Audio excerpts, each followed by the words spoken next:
Hey fellas, so welcome to your online video silver session, really.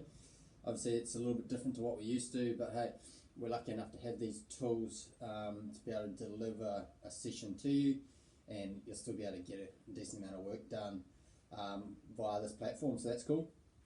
So we're going to keep this as normal as possible, so the sessions are going to sort of replicate some of the stuff that we normally do within the gym. Obviously we're not in the gym.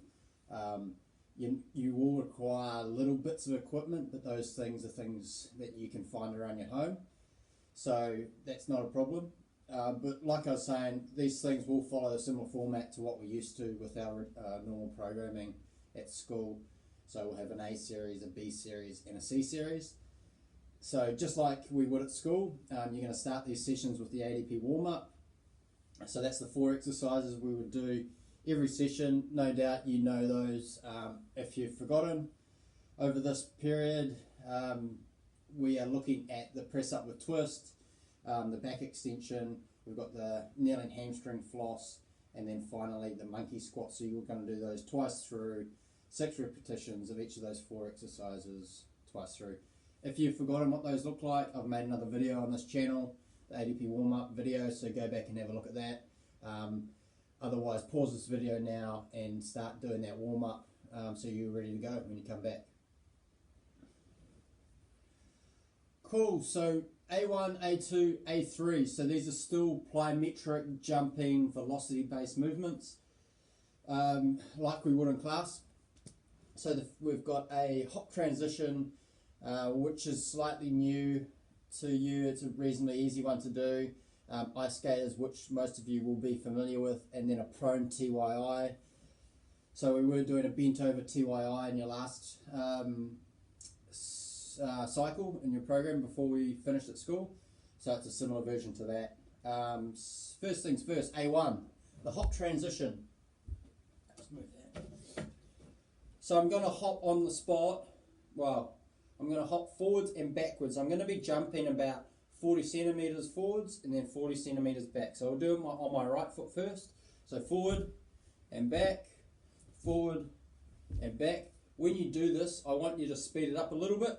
So we're going forward, back, forward, back, forward, back. I want you to focus on having really stiff ankles and moving really quickly and reducing that contact time with the ground. That's a really key element to improving your jump, speed, and delivery of power. So make sure that ankle is nice and stiff. We're going forward and back, and it's about a 40 centimeter jump. You're going to do 12 on the right, and then 12 on your left, and that's A1. So ice skaters is A2. You should be familiar with this. Starting on my right foot, jump over to my left, back to my right, left, right. So now we're working on that lateral jump, that lateral movement. As you get more confident, as long as the jump in remains smooth and the landing is stable, you can go further to the side and further to the other side. We're going to do 12 reps of that, so that's 6 off each leg. And then lastly, A3 is the prone TYI. So when I do this, I'm going to be lying face down. I'm actually going to do a little back extension and then do the movement. The movement is a T, a Y, and then an I with my upper body or my arms. So I'm going to do my back extension, and I'll show you the full version of this soon. Then I'm going to make a T. There's my T shape. Then I'm going to make a Y, and then I'm going to make an I. I will do this side on, so you can get a better idea of what the full movement looks like. So I'm lying down. I do my back extension. There's my T. There's my Y, and there's my I. So TYI, you're going to go through that cycle 4 times, so it'll be 12 repetitions again, and that is your A1, A2, A3. Pause the video. I want you to do 3 sets of those 3 exercises. Once you've done that, come back, hit play again, and I'll show you the B series.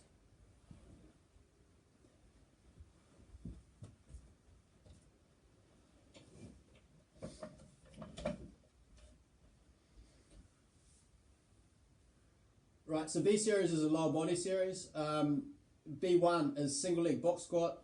something we started to work on in your last program or last cycle. You can, if you are really confident with this, use something to add resistance, so a light weight of some sort. It's easy enough to find something around your home if you don't have traditional dumbbells or plate or whatever. A milk 2-litre milk container with water in it will do fine, but that's only if you're feeling confident and the movement is solid. So you'll need a chair or something that is about knee height, such as a box, as long as it's really solid, because you are going to be sitting on it, so to speak, or it is going to be holding your weight. So a solid chair is not something that's going to fall apart on you. So I'm going to stand about 5 centimetres in front of the chair. Just to find my depth or where I'm going, I'm going to sit back so I'm comfortable with where I'm at. And I'm going to take one leg off, and then as smooth as I can, I'm going to stand up. And back down, leg stays up, and up. So it's important that you control the downward, and I'm not flopping onto the chair. Back up, I'm just sitting to touch, and I'm straight back up in the air. You want to try and keep your hips really level. I'm not leaning to the side that I've got my foot on the floor, and it's a nice smooth movement controlled by that standing leg. We are going to do 12 on each leg, on the right, then on the left. Body weight is absolutely fine. You'll find is if you control that movement really well, that will give you enough resistance to make this really beneficial. So B2 is, we've got a marching glute bridge. So traditional glute bridge, so you'll lie down, take your hips up, then I'm going to take my left foot up, I'm going to keep my hips high, my foot goes back down, and I transition to my right. Back to my left, hip stays really high, glutes are engaged, hamstrings are engaged, keep it up. So that's my march.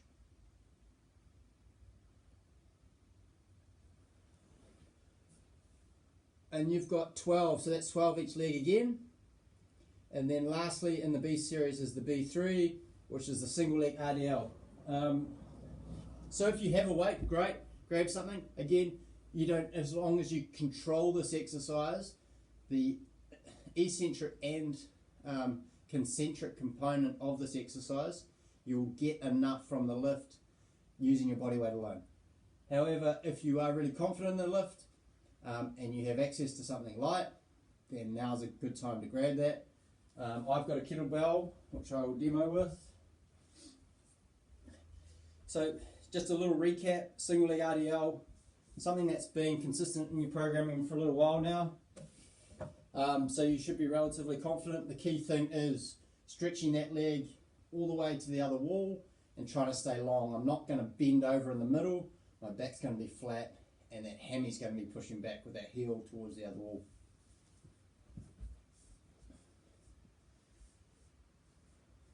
Gauge my core, down to flat, and come back through.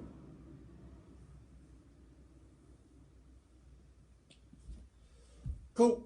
So make that stable, get to that point where you're horizontal. That's the key, going long that way, not trying to get the weight to the floor, getting that good glute hammy stretch, and then squeezing those muscles to stand back up.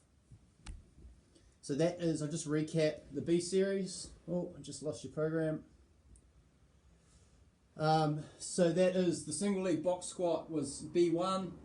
Where are we? Then the marching glute bridge was B2. Then the single leg RDL was B3. So that's 12 repetitions for each. 12 each side for the single leg stuff. So hit pause, 3 sets of those, and then come back.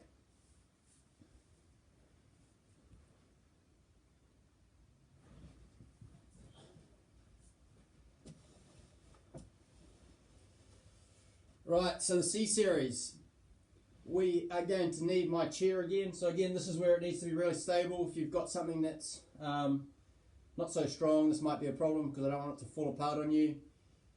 C1 is an incline press up with a leg lift and a 2-second isometric hold. I'm sure in your classroom work you have learned about different muscular contractions. Isometric is one of three. We're going to use that as part of the lift. It's a really key component you can add to your lift to really maximize these body weight exercises. So incline, press up, it means my hands are going to be elevated from the level of my feet. So I go into my press up position. I'm nice and straight, my core's engaged, my glutes are strong. I'm going to leg lift. So leg lift, my left leg goes up.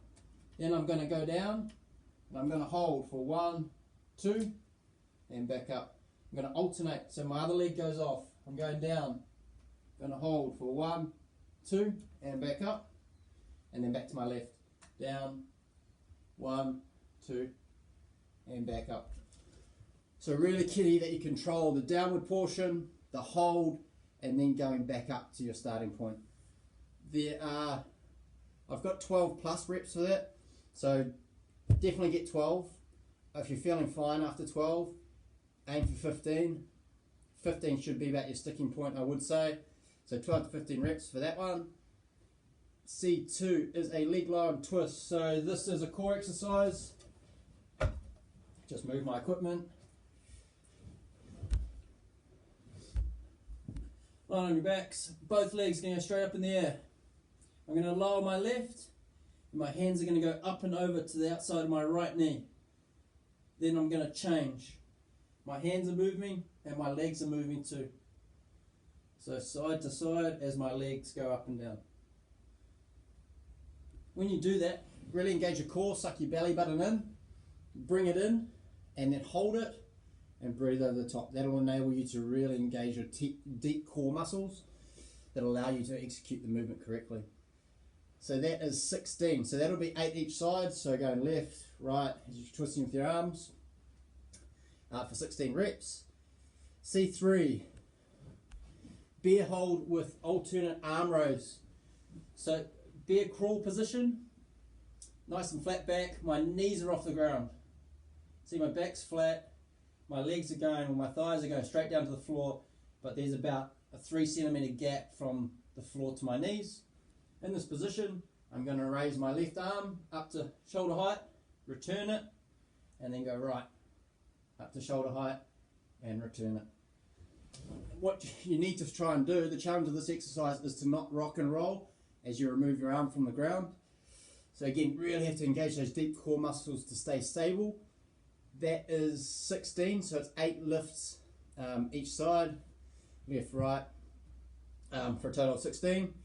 And that is your C1, C2, C3. So to recap those, that is C1 was your incline press up with your leg lift and then hold at the bottom of the press up. C2 was your leg lower and twist. So legs to stay straight and you're doing this with your arms. And then C3 was the bear hold with arm raise. And the rep count for those were 12 to 15 for the incline, 16 for the leg lower and twist, and then 16 for the bear hold. So push pause, I want 3 sets of those, and then you can come back. We've just got a little bit of a rep finisher to finish off today's workout.